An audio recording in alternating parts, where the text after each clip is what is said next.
Nanao ahoana, Madame Taleny? Comment avez-vous reçu les écoliers après la crise de la Covid-19?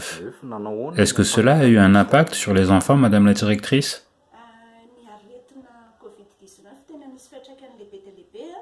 La maladie de la Covid-19 a eu beaucoup de conséquences sur les enfants. Il y a eu 3 niveaux de conséquences, à l'école, sur les enfants et au niveau des parents.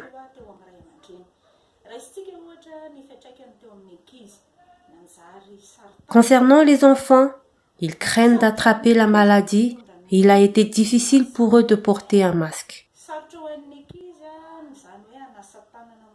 Il est difficile pour eux de se laver fréquemment les mains, donc il nous a fallu les sensibiliser sur les différents gestes barrières.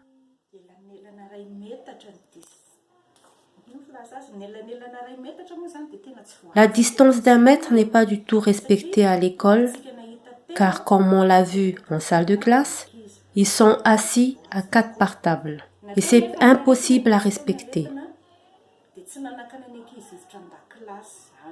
Malgré la présence de la Covid-19, cela n'a pas empêché la rentrée scolaire. La conséquence flagrante par rapport aux parents est la baisse de leurs revenus. Certains n'ont plus rien et plusieurs enfants d'écoles privées payantes se sont rués vers notre école primaire, puisqu'ici, la réinscription est gratuite. Mais de nombreux élèves déjà inscrits ici n'ont pas pu revenir à cause du manque d'infrastructures adaptées. Voilà en général les conséquences sur les enfants. Pour les instituteurs et les enseignants, il nous a été difficile de transmettre aux enfants que la Covid-19 ne fait pas peur si on respecte les conditions d'hygiène préalables.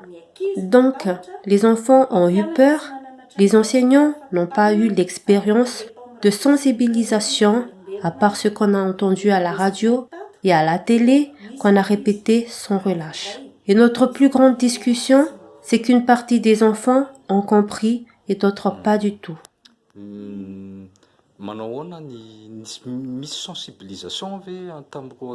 Y avait-il eu une sensibilisation au niveau des enfants sur les différents gestes barrières?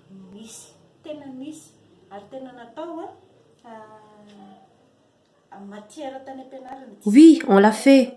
Nous avons pu le faire en classe pendant le cours de SVT. On leur a expliqué et montré les gestes barrières indispensables pour lutter contre la Covid-19.